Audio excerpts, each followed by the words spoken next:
नमस्कार. खाऊ संस्कृती किचनमध्ये तुम्हा सर्वांचं स्वागत आहे. आज आपण बनवणार आहोत बटाट्याची भाजी. ही बटाटा भाजी त्या लोकांसाठी जे बटाट्याची भाजी खाण्यासाठी कंटाळा करत असतील किंवा त्यांना आवडत नसेल, तर ही भाजी नक्कीच त्यांना आवडेल. एकदा नक्की करून बघा. या पद्धतीने अगदी चमचमीत अशी बटाट्याची भाजी तयार होती.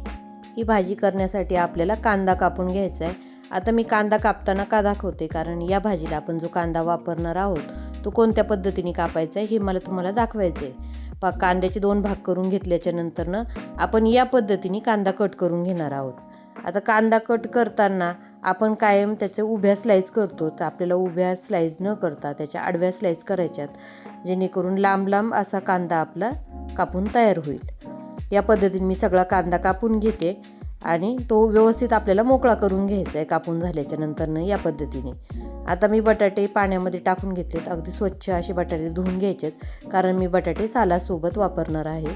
त्यामुळं मी बटाटे बराच वेळ पाण्यात भिजत ठेवले होते आणि स्वच्छ धुवून घेतलेले आहेत.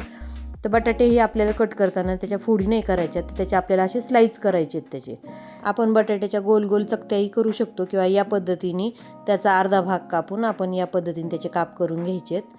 आणि हे आपण काप आता तयार करून पाण्यात टाकून घेऊ.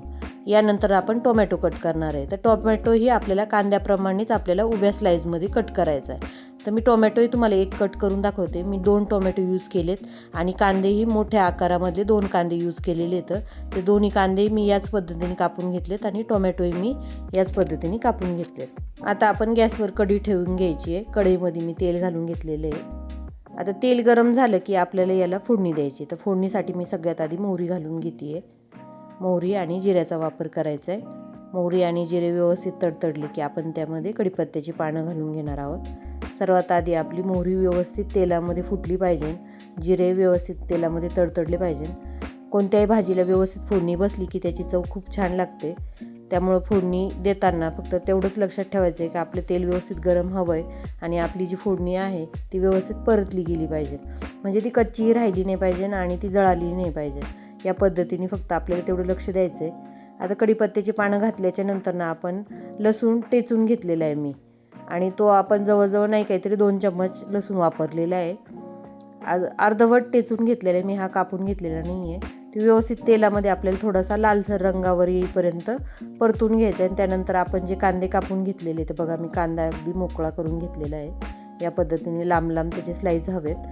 आता हा कांदा आपण तेलामध्ये परतून घ्यायचा आणि सगळं आपल्याला फुल गॅसवर करायचं आहे. अगदी कांदा फुल गॅसवरच आपल्याला व्यवस्थित नरम होईपर्यंत परतून घ्यायचा आहे. तो लाल नाही करायचा आहे आपल्याला, अगदी नरम होईपर्यंत परतून घ्यायचा आहे. आणि त्यानंतर आपण त्यामध्ये आपले जे पावडर मसाले आहेत ते मसाले घालणार आहोत.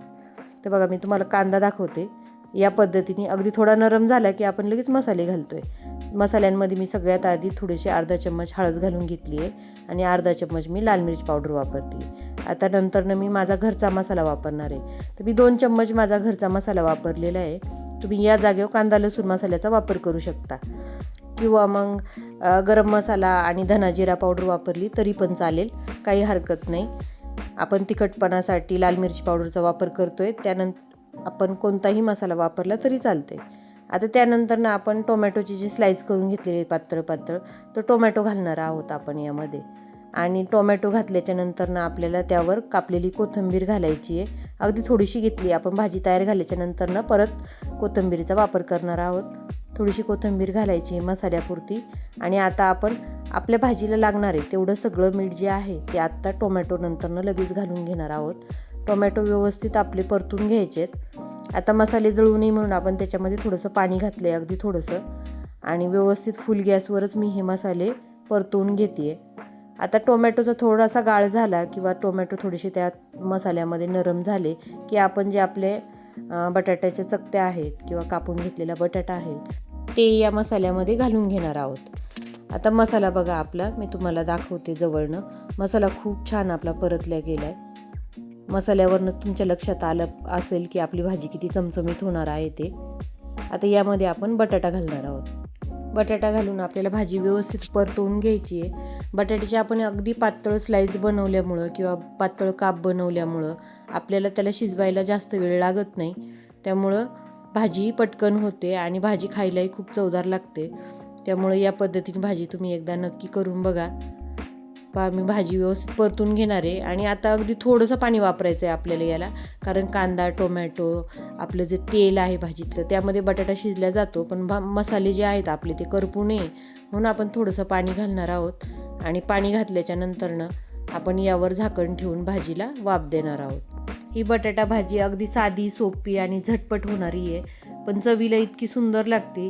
तुम्ही पुरीसोबतही ही भाजी केली तर पुरीसोबतही खूप छान लागते, भाकरीसोबत किंवा चपातीसोबत भाजी खायला खूप सुंदर लागते. हे तर या पद्धतीने भाजी जर केली तर त्यामध्ये टोमॅटोचा आंबटपणा आणि आपले जे मसाले वापरलेत आपण त्याचा तिखटपणा इतका सुंदर उतरतो ह्या भाजीला.